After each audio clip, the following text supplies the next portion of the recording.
Guys, இப்போ வந்து நம்ம பூ பறிக்கிற நோம்பிக்காக ஒரு காட்டுக்குள்ளே வந்திருக்கோம். ஒரு இலையை பறித்து அதான் பூன்னு சொல்லுவாங்க. இப்போ நம்ம ஒரு கோயிலுக்குள்ளே போகிறோம். இதெல்லாம் எங்கள் கூட வந்த ஃப்ரெண்ட்ஸு. என் தம்பி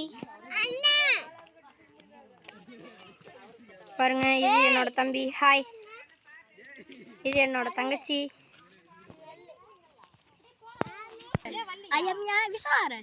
இதாவது விசாரத் என் தம்பி. இது எங்கள் அக்கா அக்ஷயக்கா. வெக்கத்தில் திரும்பி போயிட்டாங்க. கவுன்னு இருங்க. இதுதான் என் தங்கச்சி. இது எங்கள் மம்மி. இது என் தம்பி சஸ்வந்த். இது பூங்குடியத்தை யார் கூடயோ ஃபோன் பேசிகிட்டு இருக்காங்க. இது வந்து சுபா. அப்புறம் தங்கச்சி காவியா. அப்புறம் இது என் தம்பி பிரணேஷ். இது இலக்கியா. அப்புறம் அதுதான் எங்கள் டேடி. இதுதான் அக்ஷயக்காவோட டேடி. இவர் வந்து இப்போ எக்ஸசைஸ் பண்ணுறதுக்கு மரம் கரெக்டாக இருக்குமா பார்த்துட்டு இருக்காரு. அது சொல்லுங்க. இவங்களே எங்கள் கூட வந்த அக்கா தான். இது தர்ஷினி அக்கா. இது ஒரு அழகான பூ. என் தம்பி இதை வீடியோ எடுக்க தான் போயிட்டுருக்கான். பாருங்கள், அழகாக வெள்ளை வெள்ளையாக இருக்கும். கிட்ட போய் காட்டுறேன். இது வந்து ஒரு காடு மாதிரி சீனரி. கீழே உக்காந்து காட்டுறேன். நீங்கள் வந்து வைல்ட் லைஃப் பார்க்குற மாதிரி இருந்தால், டிஸ்கவரி சேனல்லாம் பார்க்குற மாதிரி இருந்தால் இது நல்லா தெரியும்.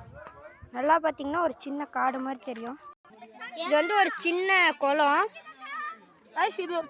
அக்ஷயக்கா மூஞ்சி ஃபஸ்ட்டு சரியாக தெரிஞ்சிருக்காது, நல்லா பார்த்துக்கோங்க. இப்போ வந்து நம்ம காட்டு நடு சென்டரில் இருக்கோம். இதை பற்றி என் தம்பி பிரதீப் சொல்லுவார். நம்ம நடு சென்டரில் இருக்கிறோம். கோயிலுக்கு போகலாம். நாங்கள் என்ன பண்ணுறதுன்னு தெரியல. வாங்க போய் பார்க்கலாம். பாருங்க, இது ஒரு நல்ல காடு, பெரிய காடு. உள்ளே இந்த வழியாக தான் போகணுங்கிறாங்க. பழைய கோயிலாம்.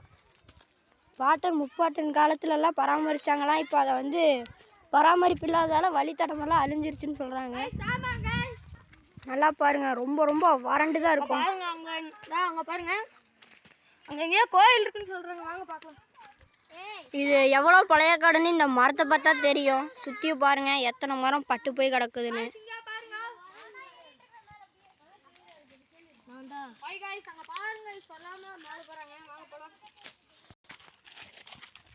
அந்த மலைக்கு போகிற இடம் ரொம்ப தூரம்னு சொல்கிறாங்க. எல்லாம் போயிட்டுருக்காங்க பாருங்கள். பார்த்தீங்கன்னா தெரியும், நாங்கள்லாம் ரொம்ப தூரத்துக்கு போயிட்டுருக்கோம். கல்லெல்லாம் ரொம்ப தடுக்குது காய்ஸ். கல்லெல்லாம் வழித்தடம் முழுக்க கல்லாக தான் இருக்குது. பார்த்தீங்கன்னாவே தெரியும். இப்போயே தடுக்குது. ஓகே, நம்ம சுபா காவியா சிஸ்டர்ஸ் கண்டுபிடிச்சிருக்காங்க. வழியை கண்டுபிடிச்சிட்டாங்க. இப்போ நம்ம அந்த வழியாக தான் போயிட்டுருக்கோம்.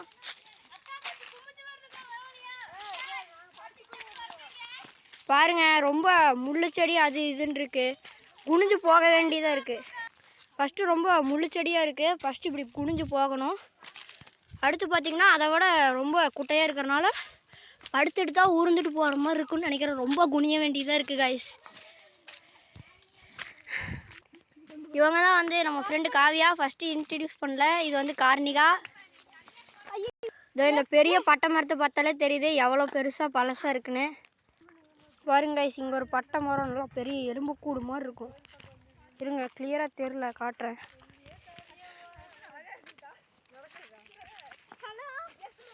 இதை பாருங்க.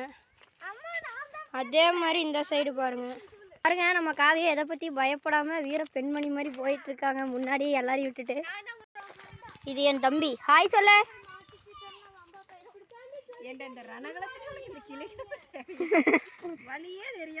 ஹாய்.